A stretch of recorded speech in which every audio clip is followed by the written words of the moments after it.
Hello guys, welcome back to my channel. और आज हम एक बहुत ही इम्पॉर्टेंट टॉपिक के बारे में बात करेंगे जो हर एक स्टूडेंट की एक स्टार्टिंग इनिशियल प्रॉब्लम होती है, जो वो हर बार फेस करता है जब भी वो किसी एग्ज़ाम के लिए प्रिपेयर करता है। तो आज हम बात करेंगे ऐसी ही एक एग्ज़ाम के बारे में जो है UGC net.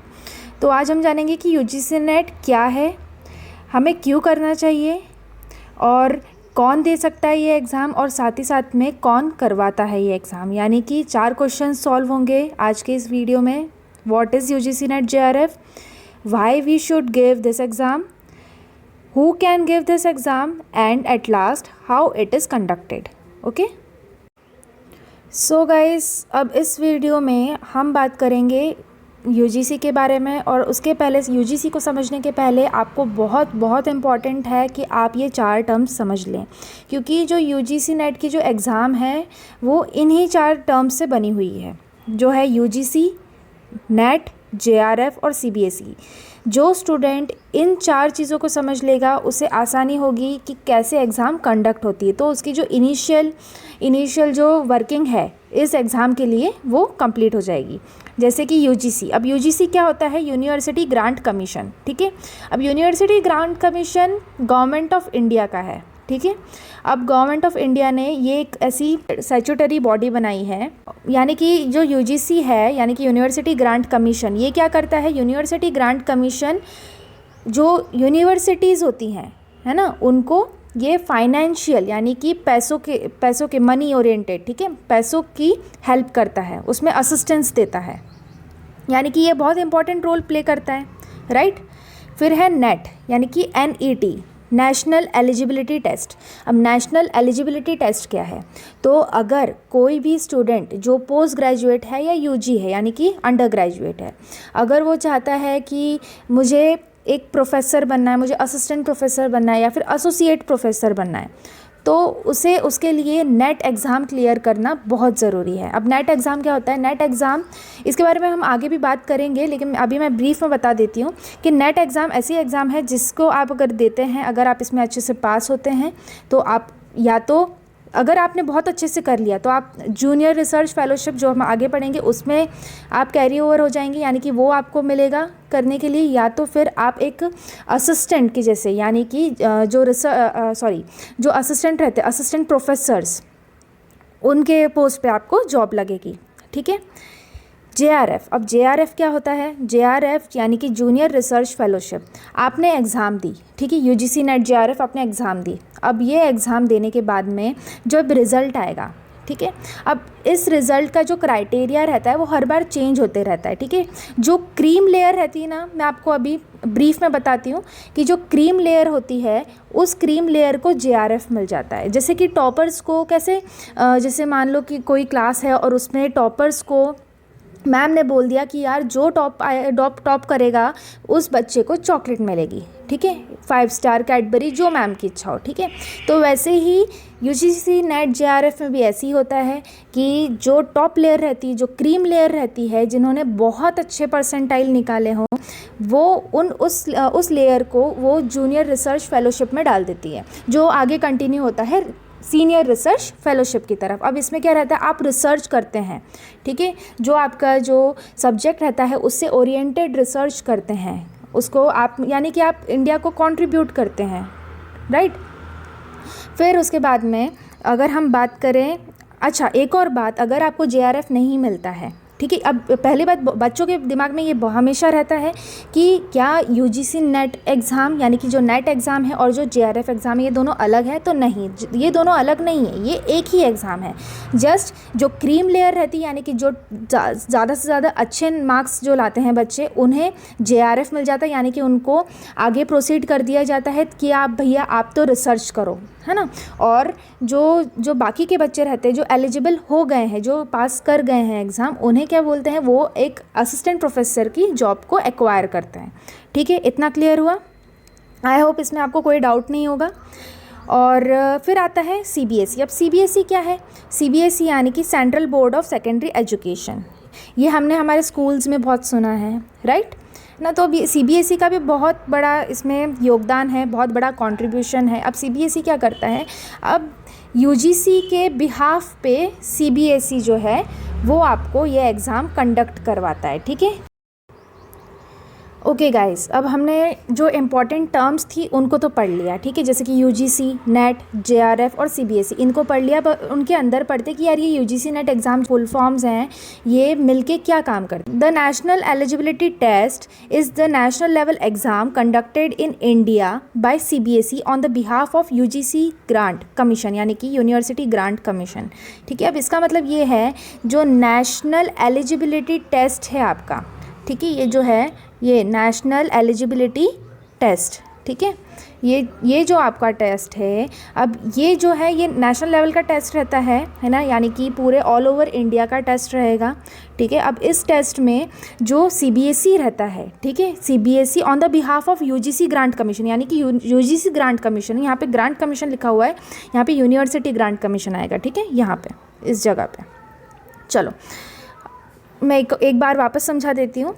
The national eligibility test is the national level exam conducted in India by the CBSE on the behalf of University Grant Commission, यानी कि UGC, ओके।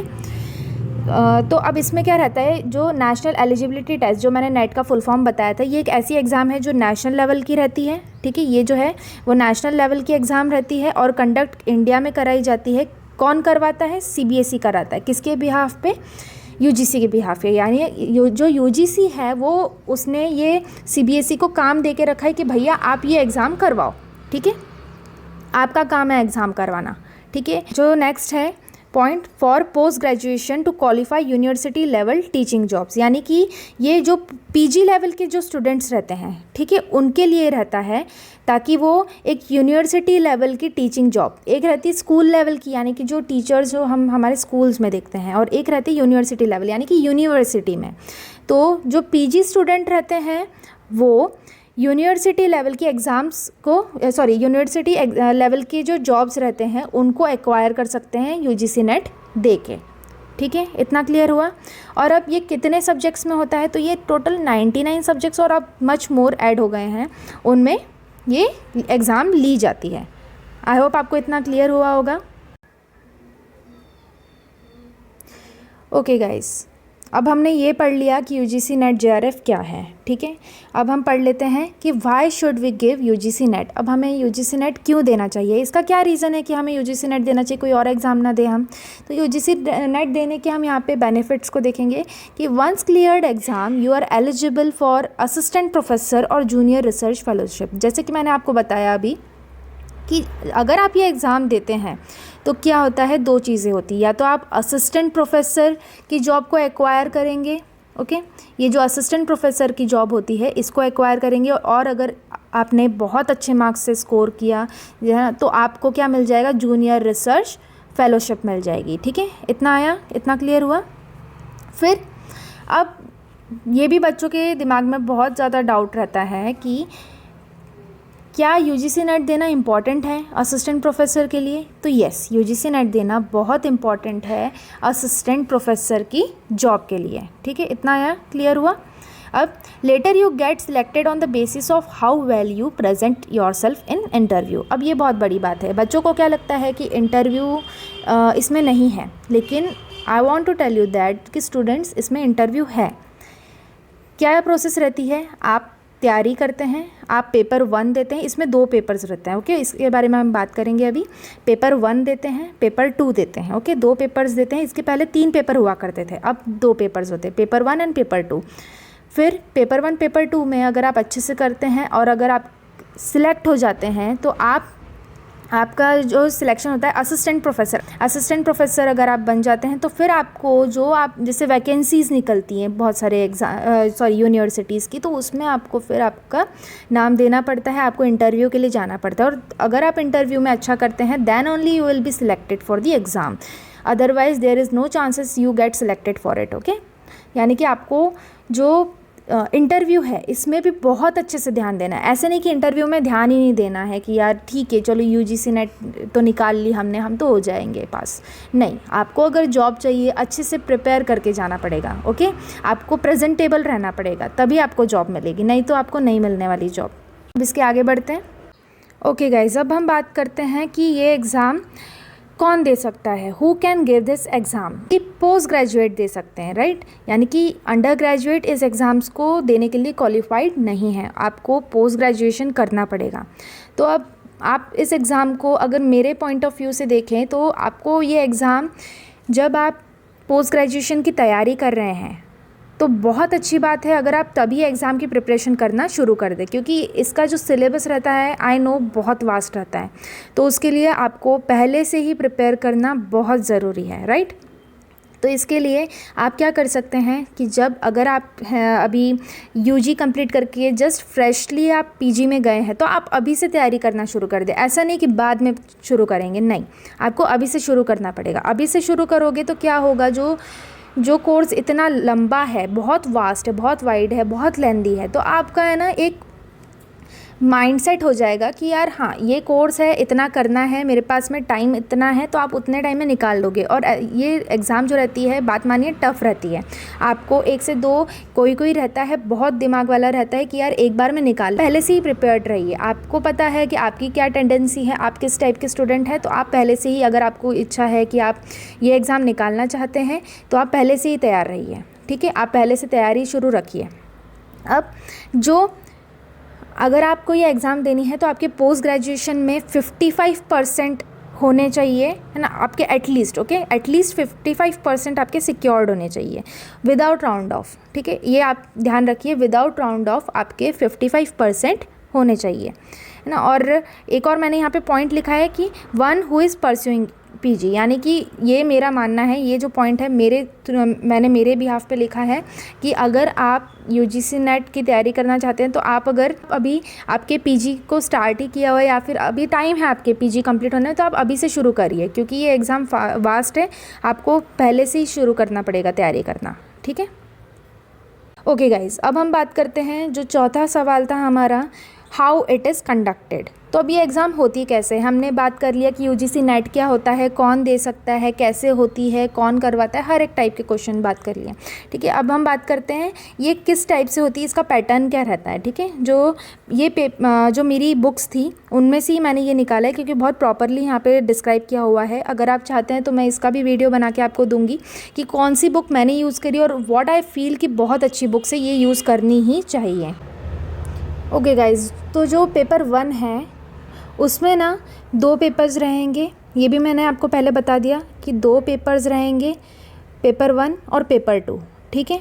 जो पेपर 1 रहेगा वो 100 मार्क्स का रहेगा और जो पेपर 2 है वो 200 मार्क्स का रहेगा। तो दोनों को अगर हम मिला दें तो 300 मार्क्स होंगे, ठीक है, यानी कि ईच क्वेश्चन 2 मार्क्स। पेपर 1 में 50 क्वेश्चन रहेंगे, सारे कंपलसरी रहेंगे, और पेपर 2 में 100 क्वेश्चन रहेंगे। आपकी जो स्ट्रेटेजी होनी चाहिए वो ऐसी होनी चाहिए कि आपको दिन में 2:4 का रेशो करना पड़ेगा, ठीक है। 2:4 इन द सेंस, अगर आप 2 घंटे, मान लीजिए अगर आप 2 घंटे पेपर 1 को देते हैं तो आपको 4 घंटे पेपर 2 को देने पड़ेंगे। क्यों? क्योंकि पेपर 2 बहुत वास्ट होता है। जैसे कि इंग्लिश लिटरेचर को अगर हम ले लें तो इंग्लिश लिटरेचर बहुत वास्ट है, तो अगर आप 2 घंटे अगर आप पेपर 1 को दें तो 4 घंटे आपको देने हैं पेपर 2 को, ठीक है। और ऐसा नहीं कि पेपर 1 को आप क्रिटिसाइज़ करेंगे या फिर अंडर एस्टिमेट करेंगे, नहीं। जो इंग्लिश लिटरेचर वाले हैं स्पेशली उनके लिए कहूँगी मैं कि आपको पेपर 1 तो बाय हार्ट लर्न होना चाहिए। ऐसा क्यों? क्योंकि देखिए आपका जो पेपर 2 है वो बहुत वास्ट है, आपको भी पता है, आप कहीं से भी क्वेश्चंस आ सकते हैं आपके लिए। तो इट्स बेटर कि आप आपकी तैयारी रखें कि आप पेपर 1 को इतना स्ट्रॉन्ग कर ले, क्योंकि देखो दोनों रिज़ल्ट दोनों को ऐड करके ही बनेगा। तो इट इज़ योर ड्यूटी कि आप पहले ही उसको अच्छे से, पेपर 1 को अच्छे से कर लो। यानी कि अगर आपका पेपर 2 कहीं ना कहीं लैग कर रहा है तो आप पेपर 1 से उसे कवर अप कर लें, ठीक है। इतना आया समझ में? सो गाइज़, आज का ये वीडियो फुल्ली डेडिकेटेड था उन लोगों के लिए जिनको यूजीसी नेट के बारे में अभी कुछ नहीं पता है, जो are willing to achieve UGC NET JRF। ये फुल्ली डेडिकेटेड टू देम था और आई होप मैंने आपको अच्छे से समझाया होगा। अगर आपको पसंद आया है तो प्लीज़ मुझे कमेंट करके बताइए। अगर आपको लगता है इसमें और कुछ ऐड करने जैसा है तो मुझे बताइए, मैं श्योरली उसे ऐड करूँगी। आज हमने 4 चीज़ों को डिस्कस किया कि what is UGC NET JRF, why we should give this exam, who can give this exam and how it is conducted. तो ये 4 आज के क्वेश्चंस थे हमारे, जिन्हें हमने डिस्कस किया है। इसके आगे भी हम बहुत वीडियोस बनाएंगे यूजीसी नेट पे। इसके रिगार्डिंग जितना मैं आपके साथ इन्फॉर्मेशन को शेयर कर सकती हूँ मैं वो करूँगी। Thank you so much for watching this video. Bye.